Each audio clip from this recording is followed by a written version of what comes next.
Vice President Pence, let me pose the same question to you. In the case of Breonna Taylor, was justice done?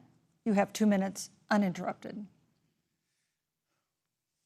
Well, our heart breaks for the loss of any innocent American life. And the family of Breonna Taylor has our sympathies.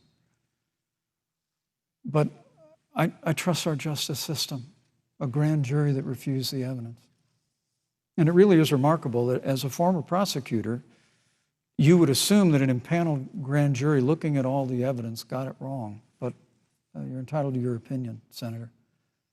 I think, look, and with regard to George Floyd, there's no excuse for what happened to George Floyd. And justice will be served. But there's also no excuse for the rioting and looting that followed. I mean, it really is astonishing. Flora Westbrook is with us here tonight in Salt Lake City. Just a few weeks ago, I stood at what used to be her salon. It was burned to the ground by rioters and looters. And Flora is still trying to put her life back together.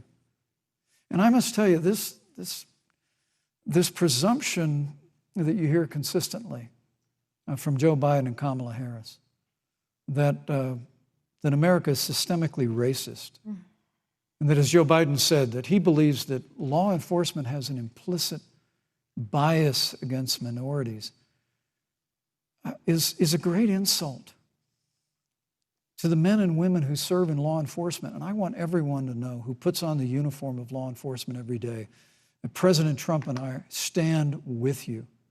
And it is remarkable that when Senator Tim Scott tried to pass a police reform bill, brought together a group of Republicans and Democrats, Senator Harris, you got up and walked out of the room. And then you filibustered Senator Tim Scott's bill on the Senate floor that would have provided new accountability, new resources. Look, we don't have to choose between supporting law enforcement, improving public safety, and supporting our African-American neighbors and all of our minorities.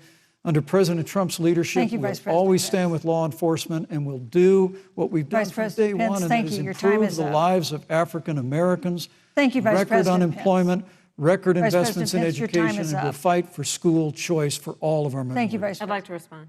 Senator Harris. I will not sit here and be lectured by the Vice President on what it means to enforce the laws of our country. I am the only one on this stage who has personally prosecuted everything from child sexual assault to homicide. I'm the only one on this stage who has prosecuted the big banks for taking advantage of America's homeowners. I'm the only one on this stage who prosecuted for-profit colleges for taking advantage of our veterans. And the reality of this is that we are talking about an election in 27 days, where last week the President of the United States took a debate stage in front of 70 million Americans and refused to condemn white supremacists. Not true. And not true. It wasn't like he didn't have a chance. He didn't do it, and then he doubled down. And then he said, when pressed, stand back, stand by.